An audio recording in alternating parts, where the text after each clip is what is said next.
renarspodcast. So, how do you make your decisions regarding what are the credible sources, what are not credible sources?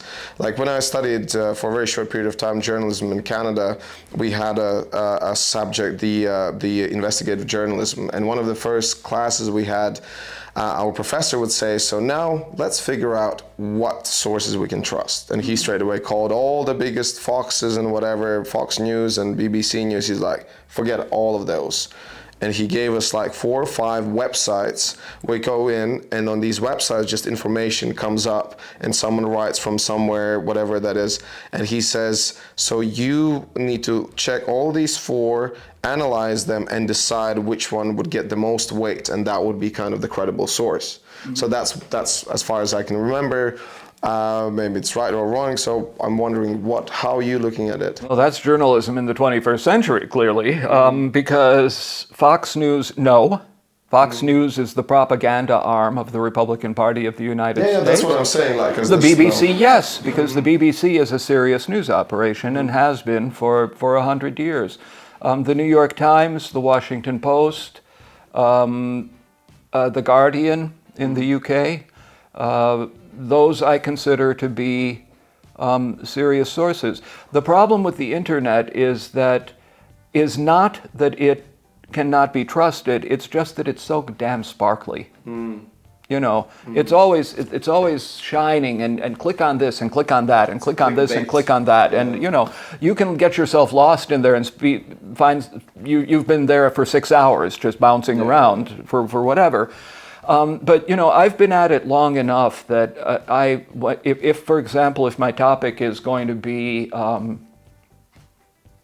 you know, politics in Germany or whatever for the day, I know where to go to find information. I start with Wikipedia.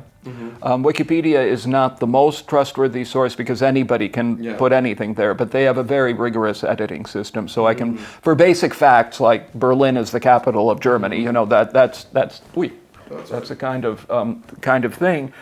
I couldn't do the show I do without the internet. That's very clear. But you know, I also use it. I have a section called Today in History, and there's a site that the Latvian National Library has where you can look at what newspapers were writing, like on this date 100 years ago or 50 years ago or whatever, and so I can find ideas for that there. There is a site called Barikopedia, which is about what happened on specific dates from 1988 until 1991, which was sort of the Latvian Renaissance period, when we were working towards regaining our independence. So there's a lot of good resources that for various purposes that I can find.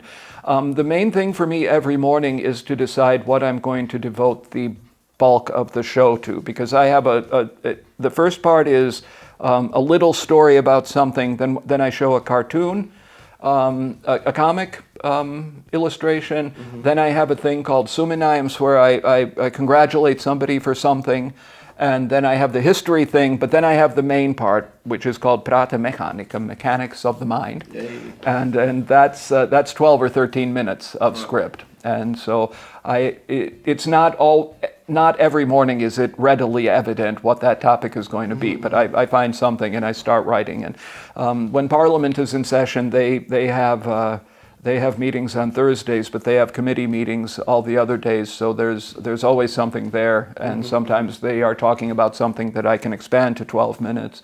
There's lots of different sources, but the point is that people who do not have an education in journalism like I do, don't know what's right and what's wrong. Exactly. And you know, in America there are millions and millions and millions of people who think that Tucker Carlson tells them the truth, when nothing could be farther from the truth. He actually got a court to declare that his show is not a news program, it's an entertainment program.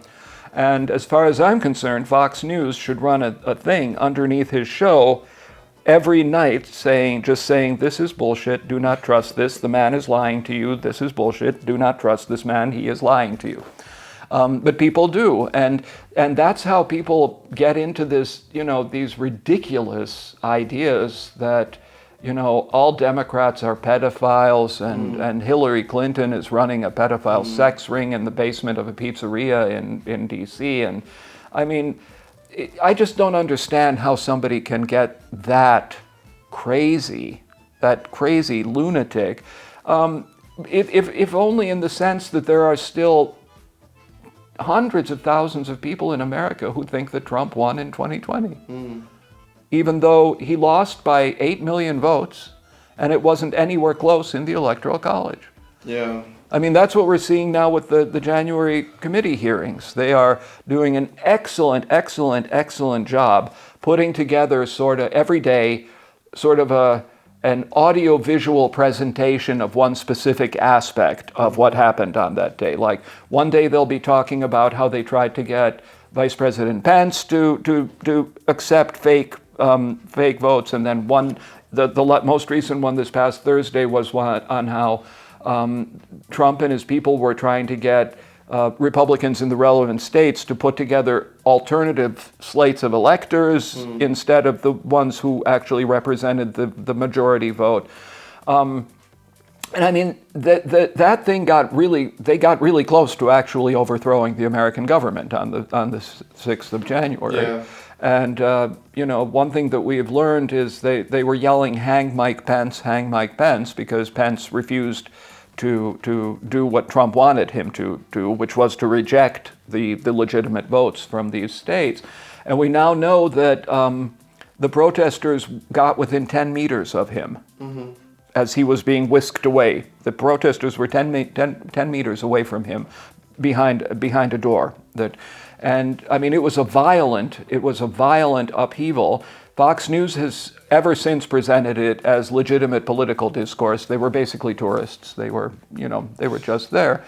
And, that to me is people who will not even believe what they see with their own eyes. Yeah. And Trump used to say that to his crowd. He said, don't believe what you see on television and don't believe what you read in the newspapers. I am telling you the truth. And you have to be some kind of abysmal moron to buy into something like that. So what is the kind of way for general public? Is it just to look in different sources, or kind of know already, obviously, Fox is, talking bullshit and just kind of recognize it? Or what would you suggest for people who are just kind of trying to figure it out? And also you teach students in university? No, not anymore. Not anymore. No. When did you stop? And 2 years ago. 2 years ago. And before that you taught for how long? Since 1992. Right. And what was exactly your subject? I taught news writing and feature writing. News writing, feature writing. So how you would talk to your students about where should they get their source and how to get that source? Well, for news writing, the main thing is that there are two sides to every issue. So if you're talking with somebody on the pro side, you need to find somebody the anti side. But generally speaking, what I would say to people is ask yourself, does this really make sense? So follow the common sense kind of. Yeah. Process, Ask yourself, does it really make sense to believe that Bill Gates has this scheme to put microchips in every person in the world? Ask yourself whether he could actually do that. Ask yourself why he would want to do something like that. Ask yourself whether a microchip can be made small enough to be injected through a vaccine needle. Ask yourself all of these things.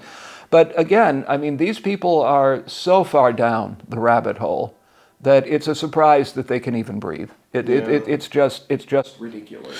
Where's the question? Just the gullibility and lack of critical thinking. And it's like, for me, when I studied business in university, I think one of the greatest things what I learned from doing my master thesis was that to understand what are the sources you could trust from. So I would bring to my professor this book, then I bring this source from internet, and my professor would look at it and he's like, okay, or she be like, this wouldn't be good because of that. And then I kind of start thinking, why would not be good enough to take that as information and put it in my work?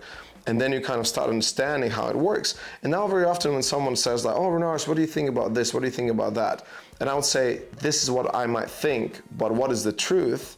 you need to properly look into it, like invest your time and to study those things instead of like, oh well, that's like in Latvian we have the tante teica, or like that lady said it and I heard it somewhere there and that's what it is. No. Did you do your own research? Did you look at it and spend your time? And people mainly are just lazy to do that stuff. Yeah, that's true. In America, America has one specific problem, which is that for all practical purposes, America only has two political parties, which means that the two political parties can see politics as a zero-sum game. And if we win, everything will be bad, and if they win, it'll be a complete disaster. They both do that. And it can be only black and white, basically. What exactly, they say. Yeah. Only black and white. That's one thing, and the other thing is that it really is true that the internet has ruined a great many people, because the internet for years and years and years and years has basically been a Wild West kind of thing, and an anything goes kind of thing. And if you're not particularly intelligent to begin with, or discerning, you can find yourself believing just the most astonishing things. Yeah. Blah, blah, blah. Renarspodcast.